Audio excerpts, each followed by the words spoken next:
喪鬧團友，珍姐被公司怒炒。現在是你們在欠着我的，不是我欠着你。我給你吃，給你住，但是你們不付出，你這輩子不還，下輩子也會要還出來。人就是這樣子的。呢個姓李嘅珍姐鬧人鬧得咁爽，咪以為冇人追究至得㗎？單嘢俾傳媒鋪天蓋地報導之後，請佢嘅金海旅行社邊敢唔做嘢啊？話會請翻班客翻嚟，免費再遊香港。至於阿珍姐呢，我哋已經查清楚，呢個團呢係我哋公司嘅，同埋我對呢件事呢係深表遺憾嘅。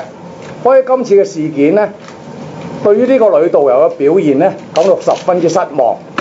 咁佢管理層呢開咗會，決定呢我哋以後都唔會再錄用呢個導遊㗎啦。我曾經係想接觸呢個導遊，但我一直而家都聯絡佢唔到。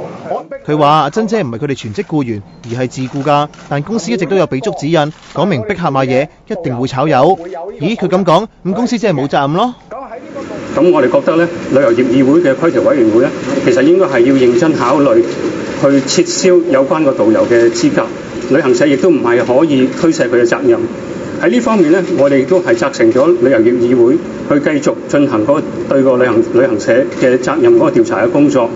事實上，金海個朵都唔係咁好㗎咋。雖然佢哋嘅董事係旅遊業議會委員，但過去3年，金海最少涉及7宗投訴，包括月初有內地客被遺棄喺廣州，而同係嘅金輝都有唔少過2宗投訴。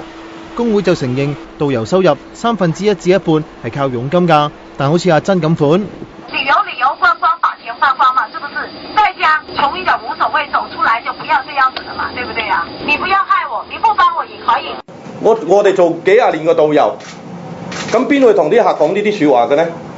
你話俾佢聽，呢啲係冇可能嘅事啊！全世界你就算講嘢，你係講你都係婉轉啲啦，係咪？接二連三發生導遊劏客嘅事件，有旅行社老闆就承認逼客買嘢利潤好勁，一團可以賺到6-7萬蚊，咁單係個導遊都可以分到2-3萬蚊㗎。所以唔少導遊寧願以自由身帶團接旅行社嘅廉價團嚟帶，靠啲客買嘢賺翻佣金。